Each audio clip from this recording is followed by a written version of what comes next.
everyone. Just a quick message before we get to the show. This week, the script is flipped, and Stacy is the one being interviewed by Michelle Fern, who hosts the podcast Cattitude on Pet Life Radio. They chat about how Stacy got her start in animal welfare and the origins of the Community Cats podcast, what they've both seen in animal welfare during COVID-19, how TNR is a grassroots movement, the veterinary shortage in the U.S., and more. We hope you enjoy this special episode. Now let's get to the show. You've tuned in to the Community Cats podcast. Ready? Let's go.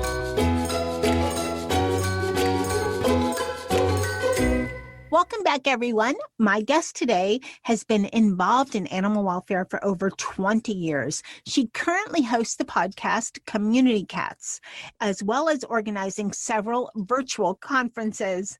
Welcome, Stacy LeBaron. Well, thank you so much for having me. I'm so excited to talk to you. So I've listened to several of your shows, and I want to ask you a question that you ask your guests all the time. What made you become passionate about cats? Yes, yeah, that's my tagline for the show is, how to turn your passion for cats into action. I love that, by the way. Thank you. Yeah, and I mean, the typical line is I had cats growing up as a kid, but I really didn't become passionate about cats until about 1994 when I was in Newburyport, Massachusetts, and I really learned about trap, neuter, and return, where there were 300 cats on the Newburyport waterfront, and they had just started doing a trap, neuter, return program. And I learned so much about how you can create a humane community for cats. And it was like every day I had a new challenge, and I just kept on going and going and going. And now we're at 27 years later. Wow. That's pretty exciting. It's always interesting to hear how someone got started, wherever their area is, how it all began. What about cats? Were you a cat person from way back, from childhood? Yeah, well, I grew up with a cat. Her name was Duncan. She lived to be 20 years old. And when I was born, she was 7. So she was there to raise me, basically. So I learned to respect her. She was kind of what you would call your grumpy cat. And so I learned a lot from her. I had one cat growing up. And then when I married and got my own house and children, I had certainly more than one cat. But, I'm not the defined cat lady. I feel like it's an underserved population. I feel bad for cats. I feel like we can do more for them as a society, and I want to be part of that solution. I think that's fantastic. And I think cats are kind of coming in their own lately, because it was always about dogs, right? There was always so much dog toys, dog this, dog treats, much more for dogs. But I think cats are slowly getting up there, there's still more dogs owners than cat owners, but there's more cats that are owned by pet parents. Since this, most people have 2 or more or 3, or if you're like Rita Reimer, you have 19, which I can't believe that, but I do, but wow. So I think they're getting their moment, especially during COVID. Yeah, I mean, I agree with you that the status of cats is definitely going up, especially as we live in more apartments or smaller spaces. And so the interest of having a cat over a dog becomes a lot easier or more understandable. And with veterinarians, private practice veterinarians, a bulk of their business revolves around dogs, but I think that the space around cats is growing from a veterinary economics perspective, which then makes us sort of pay attention to cats even more. So there are good things happening for cats out there. There's certainly lots of challenges with the economic challenges we face. So I've gotten very involved in pet food pantries and ensuring that no one has to really worry about giving up their pet if they can't afford pet food for them. So that's been a big topic of mine over the last year or so. I don't know what you've seen happening over COVID with regards to cats from your perspective, Michelle. What I've seen, I've had a lot of shows recently that were, we focused a lot on, COVID and mostly with adoption. And I think the best thing that has been going on recently is the increase of cat adoption and how the amount of cats being euthanized is going down. It's not nearly as low as we would like it, but what we both do in podcasts and other ways of getting the word out to just even the general population, besides all our cat listeners and so forth, even, as other people tell other people and so forth, people learn that, okay, it's not okay to just feed the little cat in the street forever. You have to practice TNR. Otherwise, there's going to be, from that one cat, there's going to be so many other cats that end up dead. And we need to stop that. So Right. Cattitude's about anything and everything cat. But I have a passion for TNR. I lived it. That's how my cat crew grew, was just, they just happened. They found me. And unlike you, I wasn't a cat person from way back. I had dogs when I was younger. And my first cat was Dennis. He literally, I opened the door, he walked in. That's how I found Dennis. And we figured someone abandoned him, and he's a great cat. And the funny thing about this is that he's kind of dog-like. He's part Maine Coon. So it was a good intro for me because I didn't know a lot about cat behaviors. Then I moved, had some TNR rescuing with cats, and learned about cat behaviors and learned that Dennis is unique among the world of cats. He's just different, and so it's been, I guess, an interesting ride. And so that's basically, what's been going on. A lot of talk about TNR, a lot of talk about what to do with certain things, with issues that come up for pet parents, ways to, just ways to make life with cats, or life if you want to get a cat or thinking about a cat, better for you and your feline friend. One of the things, Michelle, that I've been really focused on over the last 6 months or so is I do these trapper certification workshops in partnership with Neighborhood Cats. So the first Saturday of every month, we offer a training, 2.5-hour online training about the beginnings of how to learn how to trap community cats. And people take a little test at the end and they get a certificate. If you live in New York, you actually will get access to free spay neuter through the ASPCA if you have one of these certificates. So that's got some tremendous value. And it's really been incredible. The people that have taken these courses, the classes that we offer, over 60% of the people that attend are not affiliated with an organization, and they pay the price for the spay neuter for the cats, take care of the cats, do the trapping. They do it all on their own. They're not involved with any organization. And I think that's really tremendous in really understanding that trap, neuter, return is a movement of individuals, not a movement of organizations. Very true. In fact, one of my favorite shows was about I call her a TNR expert. You probably have heard about her, Stacy Walker. Actually, no, I have not. No? She was featured on the... Oh, Sassy. Oh, I do know her. Yep. Okay. Yep, I do. Yep. And she worked with Flatbush cats some. Yes. And, very grassroots. She just started out and getting traps, and she works in areas that are not the safest. And I'm getting goosebumps as I talk about interviewing her because I just think the world of her.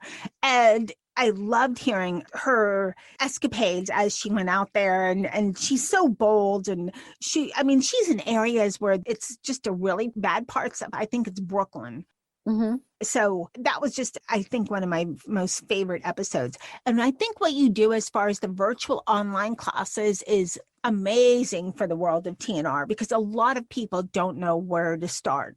That's true. That's true. They really don't. They don't know that there's a lot of research that has to be done ahead of time with regards to the cats, ensuring that you're not trapping somebody's owned cat. So I say, you have to be a cat detective before you embark on either trap, neuter, return, or in some cases, people feel like they should just be trapped and they really don't need to exist in the backyard anymore. So really being able to identify what's the plan for the cats and really ensuring that you're not scooping up a potentially owned cat. That's a good question. How do you know? I love this question. It's my favorite question. So when you're determining whether or not this is a cat that you should be doing trap, neuter, return with, or is it a cat that needs, it's a lost cat or it's a stray cat, the cats aren't going to tell you this, but they will tell you to a certain degree. So obviously, if the cats have an ear tip, which is a little sliced cut on the ear, on the tip of the ear, it is identifying that cat as a cat that's been trapped,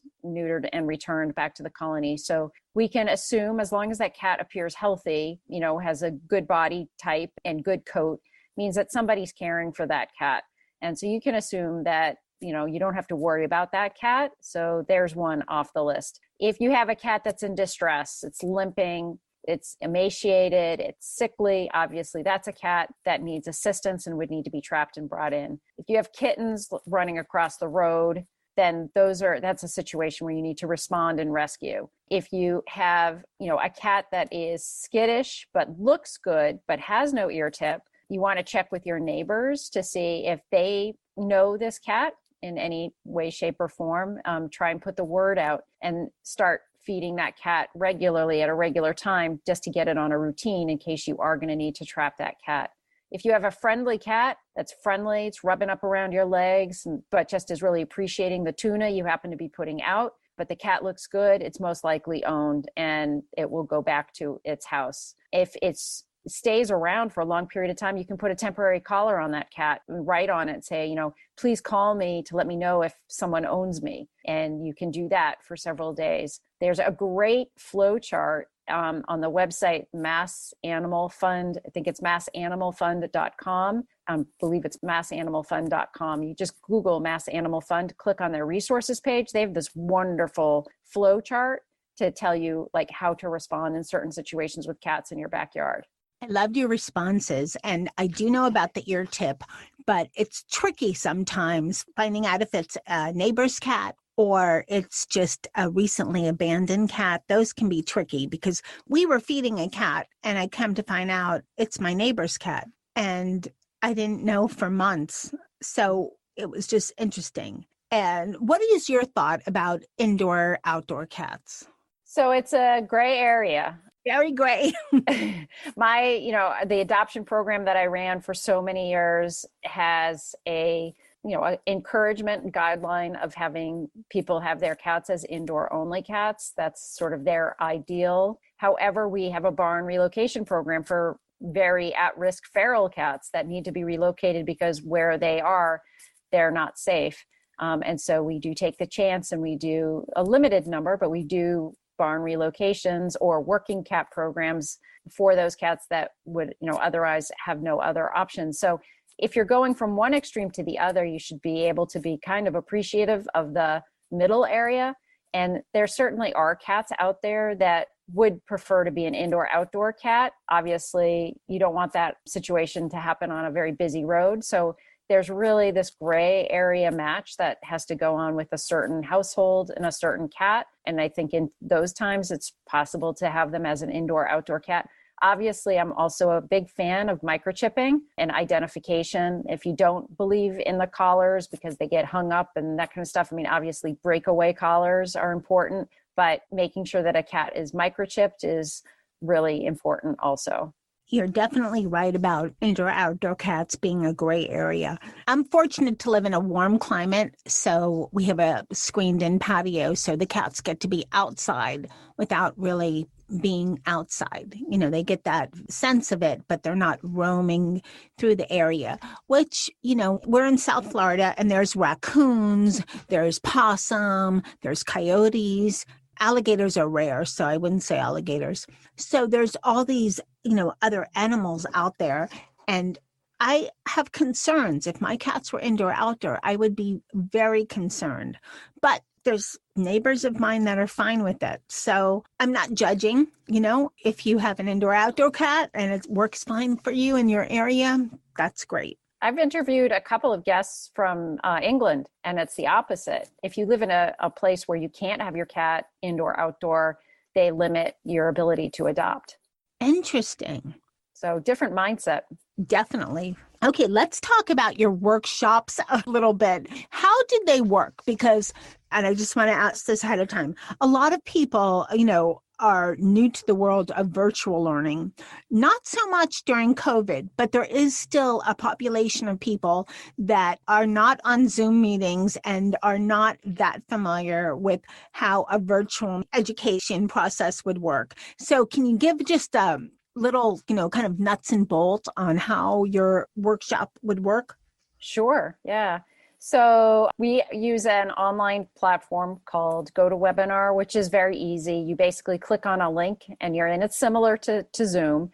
I've been doing online education since 2018, so I was really committed to this format well before COVID. I did organize an in-person conference once many years ago, and I did it once was enough to know it was something I didn't want to do again. So I'm a firm believer in virtual education. I feel like there are so many folks out there that have a lot of cats in their houses, or they're fostering kittens and they don't feel like they can leave to go to a conference because it's expensive. You have to arrange for pet sitters and all of that kind of stuff. So I really wanted education to be accessible to everybody and anyone. I have no idea who's signing up for our conferences. It's open, we're transparent. So it's very easy to do. Our conferences are affordable. Our weekend conferences are around $75. We have one-day conferences that are $25, and then the Trapper certification program is $10 a person. And you get plenty of reminders. People have my own personal cell phone if they can't get on. So I've coached many people on how to get on to GoToWebinar and follow the prompts and get them all set up into the classes. And everything is recorded, so the recordings are available. Our topics range from, we have behavior day, feline leukemia day, fundraising day. We have the online kitten conference, the online cat conference, and the United Spay Alliance's online conference, which is like all things spay neuter for a whole weekend. It's really mind-blowing. So we have an incredible lineup of different educational programs partnering with Neighborhood Cats as well as the National Kitten Coalition. And it's just really exciting. You get in there with a group of people, they're chatting, they're excited. Oh, and everybody loves cat trivia. So I do cat trivia with prizes at all of my events, and I do a lot of polls. So it's very interactive and it's fun and it's enjoyable, and we just have a good time. Sounds like a lot of fun and a great education as well. Give your feline friend protein-packed meals they'll crave with Smalls. Smalls is fresh, human-grade food for cats, delivered right to your doorstep so you too can embrace your inner house cat. All cats are obligate carnivores. They need fresh, protein-packed meals. Conventional cat food is made with profits in mind, using low-quality, cheap meat byproducts, grains, and starches coated in artificial flavors. Smalls, on the other paw, is made with cats in mind. Smalls develops complete and balanced recipes for all life stages with leading cat nutritionists. Starting with human-grade ingredients like you or I would find at the market, Smalls recipes are gently cooked to lock in protein, vitamins, minerals, and moisture. No room for fillers, no need for flavoring. Better quality ingredients mean a better, healthier life for your cat. Since switching to Smalls, cats have experienced improved digestion and a less smelly litter box, softer and shinier coats, plus better breath. Try Smalls today for your cats in your household. Hooch loved it. Use offer code CommunityCats at checkout for a total of 30% off your first order at smalls.com. Are you ready to be part of the solution for feral and stray cats in your neighborhood? If so, then make sure to sign up for our next Neighborhood Cats TNR certification workshop. A new workshop is held online each month, generally on the first Saturday of the month, but please check our website for exact dates. For just $10, expert instructors will teach you best practices for trap, neuter, and return. TNR. Learn what TNR is and why it works. We'll cover getting along with neighbors, preparations for trapping itself, including entire colonies at once, feeding, providing winter shelter, and more. Take advantage of the interactive format, extensive handouts, and video footage of actual projects. Attendees will receive a certificate of attendance and gain access to an ongoing Facebook group for networking with other TNR activists. The 2.5-hour workshop is led by Susan Richmond, the Executive Director of Neighborhood Cats, and Brian Cordes, Neighborhood Cats National Programs Director. To find out the date of the next workshop and sign up, just visit CommunityCatsPodcast.com.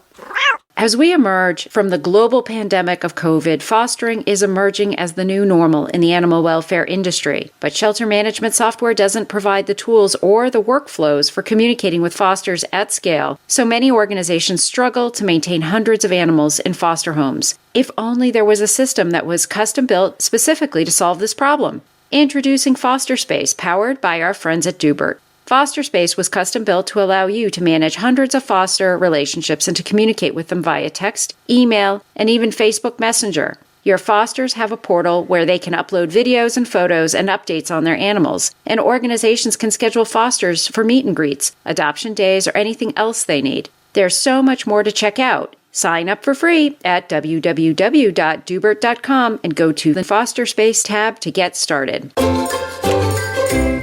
Welcome back, everyone. We're talking to Stacy LeBaron about her podcast and virtual classes. She hosts the podcast Community Cats. So, Stacy, let's talk about podcasts. When did you start Community Cats? So I started the Community Cats podcast back in 2016. June of 2016 was when I launched it. So I'm almost at my 400th episode. And I actually have my son to thank for the suggestion. After I stopped working in animal welfare with the Merrimack River Feline Rescue Society, I moved out of state.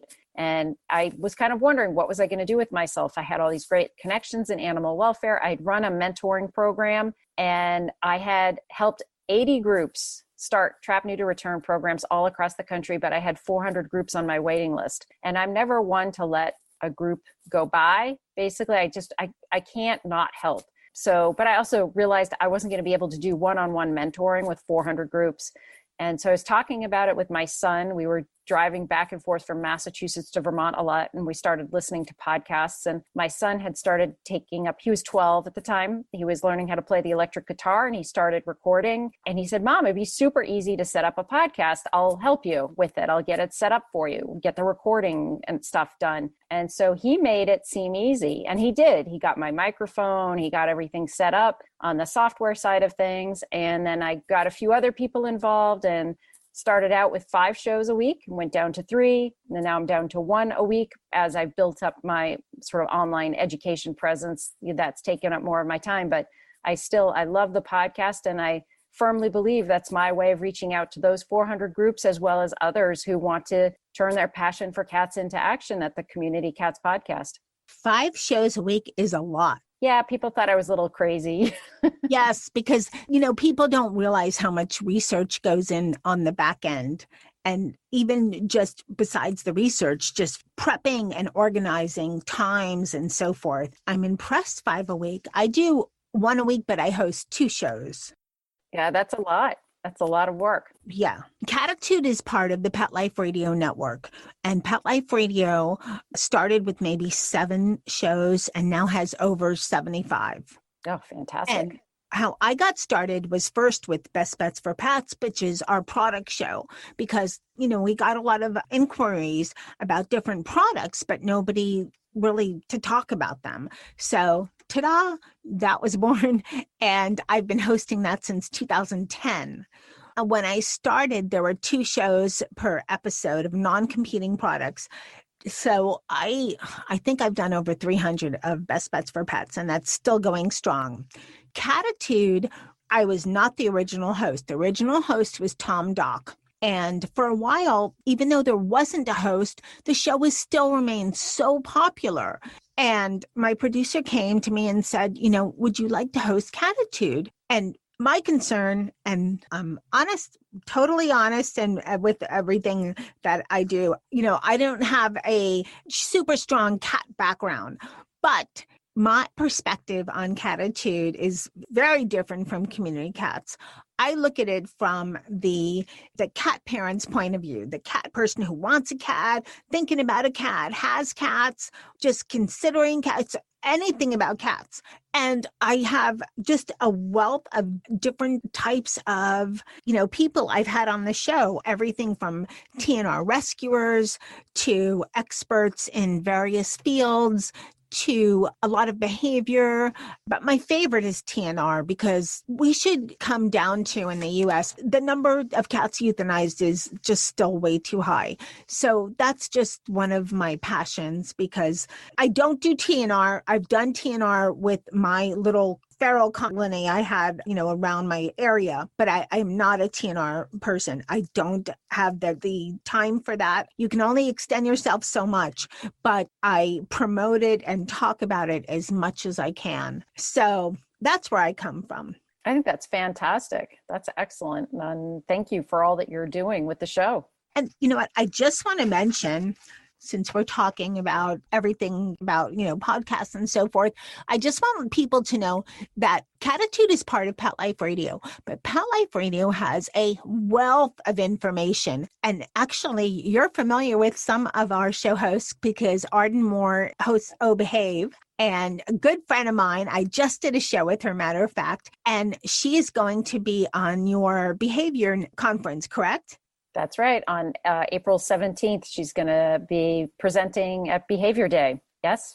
Yep. She's like the pet whisperer because I've met her in person. She came over. She would happen to be in my area, came over, and she was educating my dog. And he was crazy because he was still a puppy. And she just basically did a couple things. And I was in awe. I thought, how do you do that? How do you? But obviously, there's been a lot of training and she does, a lot of dog and cat first aid. So a lot of great information. And then we have Ask the Vet with Dr. Jeff, which is a live call-in show. Have you heard of Dr. Jeff before? He's also known as Doc Hollywood. Yes, I have.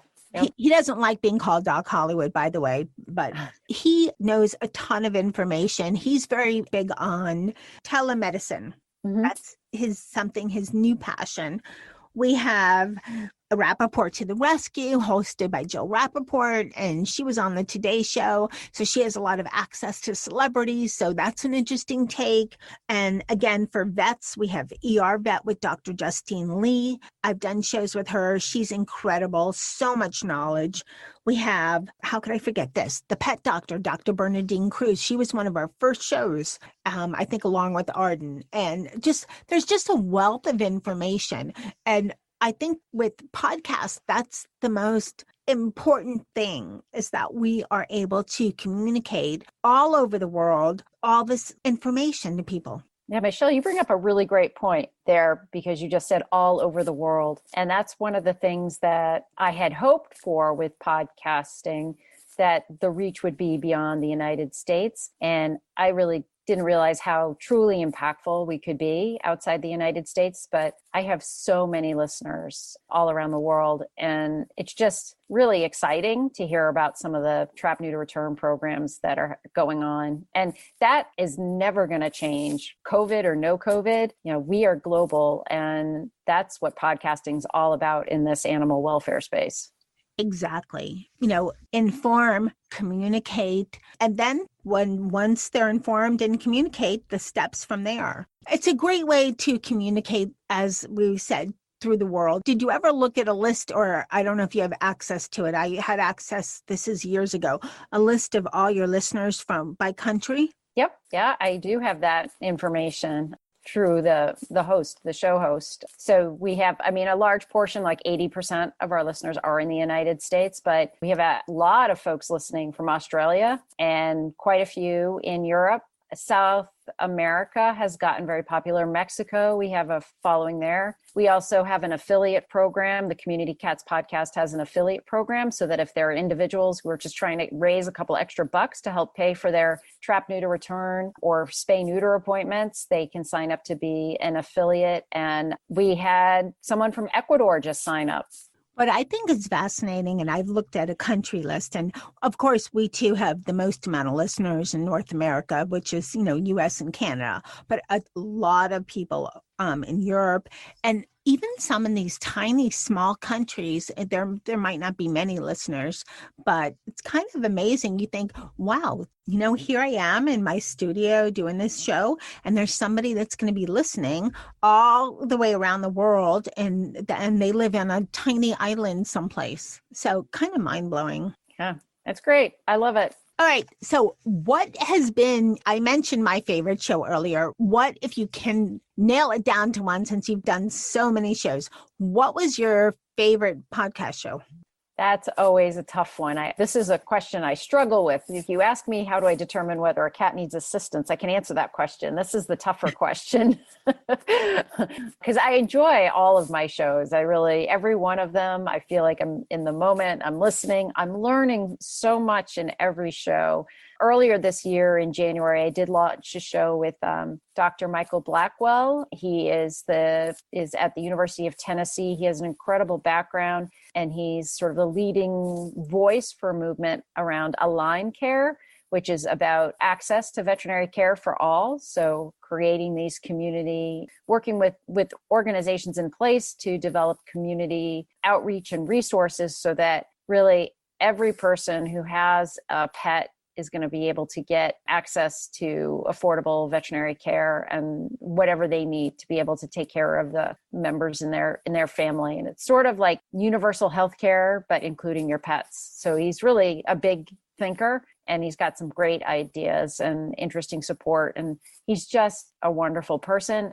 Everybody that I interview is a wonderful person, but I think I walked away from that interview thinking pensively for a while afterwards. My favorite interview, I really love the interview with Sassy Walker, but I have to tell you, I just did a show with Dr. Jeff. He hosts Ask the Vet with Dr. Jeff, which is live on Sundays, 12 o'clock Eastern time. And we were talking about telemedicine, and that has come so far. And that has the potential to make people's lives so much less stressful when your pet is ill at an opportune time. And it was just fascinating learning all about that. Well, so that is actually an incredible option for solving a huge problem that we have right now in the United States, which is an incredible veterinary shortage. Getting an appointment in some parts of the country for spay, neuter, or just even standard veterinary care can be months out. And in some parts of Massachusetts, there are waiting lists 800 cats and dogs long, waiting to get in to get appointments with veterinarians.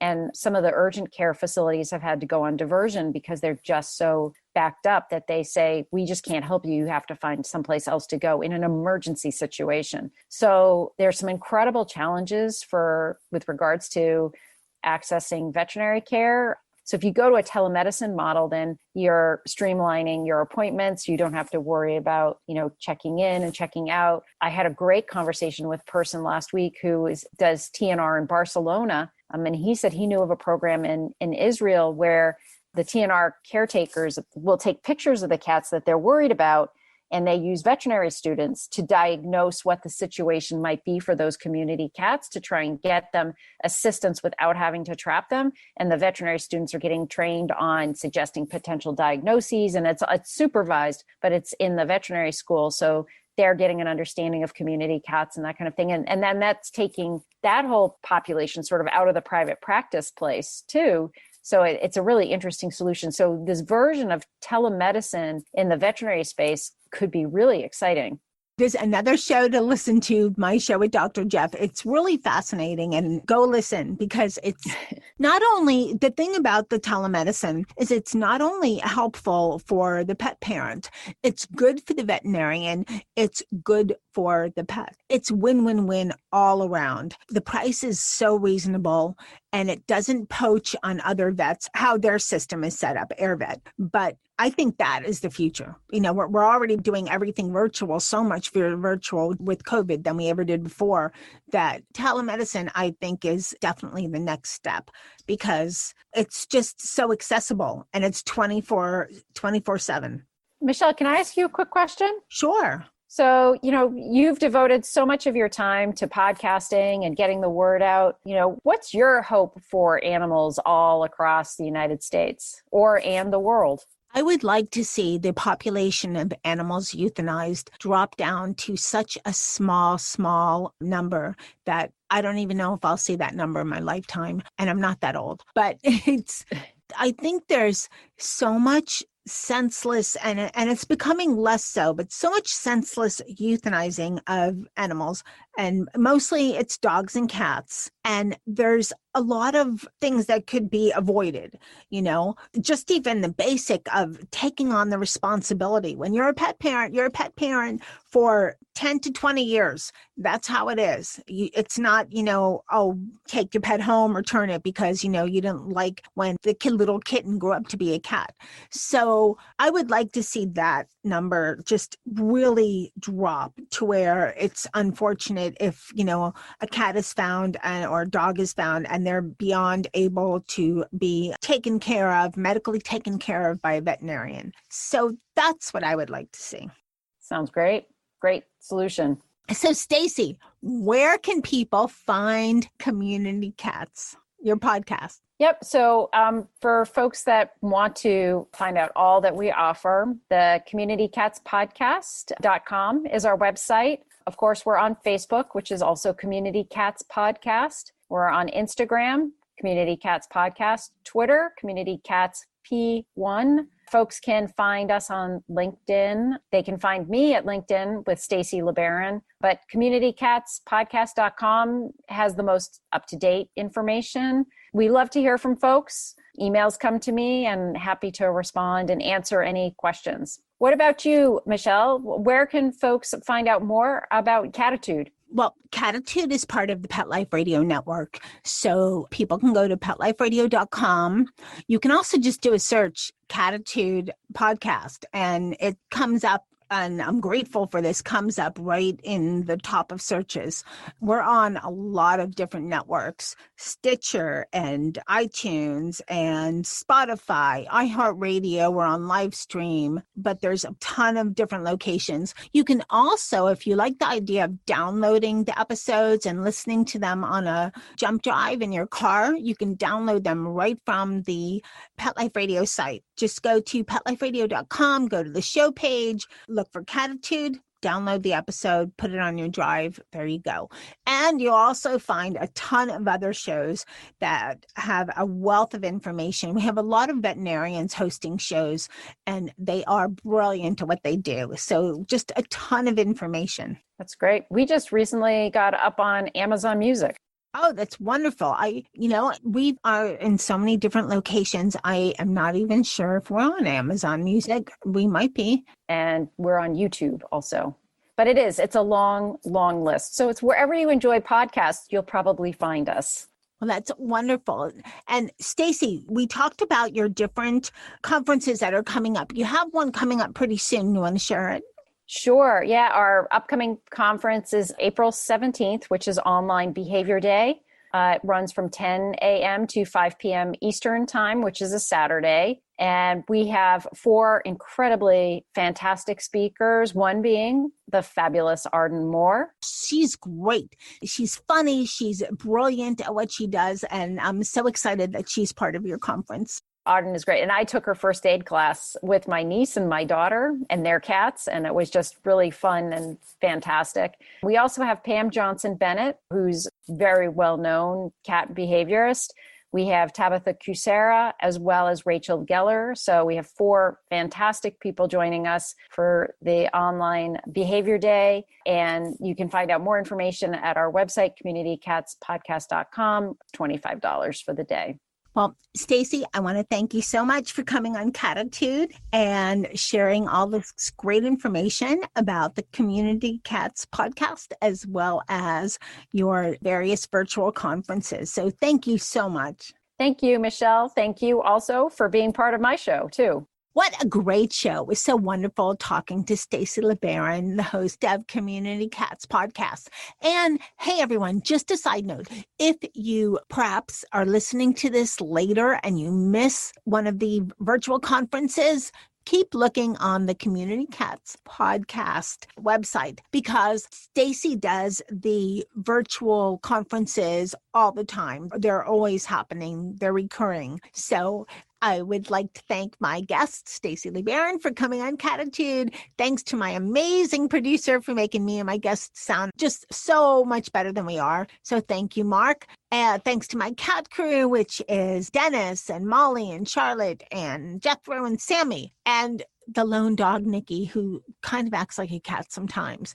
And a huge, huge, huge thank you to everyone listening to Cattitude. It's been a great ride, and I hope to continue it for a lot longer.